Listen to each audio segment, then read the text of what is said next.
అంతకుముందే ఎలక్షన్ ముందే మీరు దోచేసుకున్నారు అధ్యక్ష. ఎలక్షన్ ముందే దోచేశారు. అది ఎలక్షన్ ముందు దోచేశారు కాబట్టి అక్కడ పోయింది. మేము వచ్చిన తర్వాత మాకున్నటువంటి అధికారులందరూ కూడా మేము అక్కడ పోలీసు ఇప్పుడు దాన్ని కంటిన్యూ చేయబోతా ఉంటే మేము పోలీసులు కూడా పెట్టాం అధ్యక్ష. ఆ రోజున మొత్తం కూడా అన్ని కూడా పోలీసులు పెట్టి హ్యాండ్ ఓవర్ చేసుకోవడం జరిగింది అధ్యక్ష.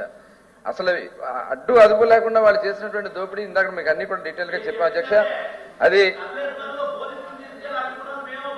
అదే ఒక్క చోట కాదు, చాలా చోట్ల మీ మనుషులందరూ కూడా అలవాటు పడిపోయారు అధ్యక్ష. వాళ్ళు ఇప్పటికి కూడా చాలా మంది ఉన్నారు. అందుకని ఇప్పుడు కేసులన్నీ రావడానికి కారణం కూడా అదే అధ్యక్ష. మన ఈస్ట్ గోదావరిలో పెద్దలు చెప్తా ఉన్నారు, దాదాపు 9 ఉన్నాయి అధ్యక్ష. ఈస్ట్ గోదావరిలో మనకు వచ్చి వంగలపూడి ఇవన్నీ కూడా టోటల్ అన్ని కూడా అన్నమయ్య జిల్లా కానీ మొత్తం టోటల్ కానీ డిస్ట్రిక్ట్ వైజ్ గా మీకు ఇస్తాను అధ్యక్ష. మీకు ఎక్కడైనా ప్రాబ్లం ఉంటే చెప్పమనండి.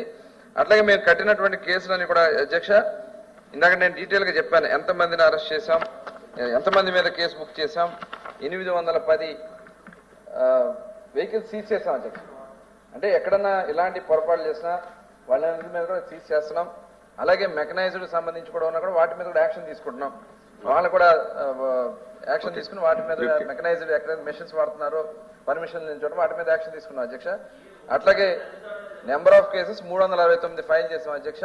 నేను చెప్పాను 1,87,00,000 ఫైన్స్ కింద కూడా వాళ్ళ దగ్గర నుంచి కలెక్ట్ చేయడం జరుగుతుంది అధ్యక్ష.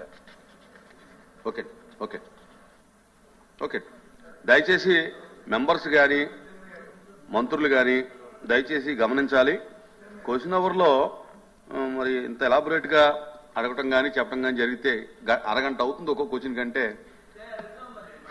6 minutes ఉన్నటువంటి టయాన్ని అరగంట తీసుకోవడం కరెక్ట్ కాదు. క్లుప్తంగా ముగించాలని చెప్పి కోరుకుంటాం. హలో అధ్యక్ష, మంత్రి గారు సుదీర్ఘమైన సమాధానం చెప్పారు. నేను ఆ విషయంలోకి వెళ్ళకుండా చిన్న క్లారిఫికేషన్ చేసినప్పుడే సమాధానం చెప్పట్లేదు కానీ వెరిఫై చేయమని మంత్రి గారిని మీ ద్వారా నేను రిక్వెస్ట్ చేస్తున్నాను అధ్యక్ష.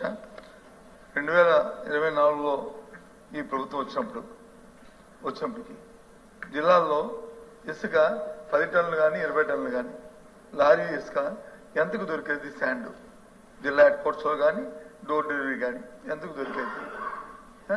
ఈరోజు ఎంతకు దొరుకుతుంది అంటే ఉచిత ఇసుక అన్నప్పుడు 375 రూపాయలు ఒక టన్నుకి ఉచితంగా వాళ్ళకి అదనంగా సేవ్ అవుతుంది. ప్లస్ మీరు ఇప్పుడు చెప్పిన హ్యాండ్లింగ్ ఛార్జీల్లో 25 రూపాయలు సేవ్ అంటే 400 రూపాయలు తగ్గాలి. ఒక లారీకి 10 టన్నుల లారీకి ఒక టన్నుకి 400 లెక్కన తగ్గితే 4,000 రూపాయలు. 10 టన్నుల లారీ అయితే 4,000 రూపాయలు తగ్గాలి.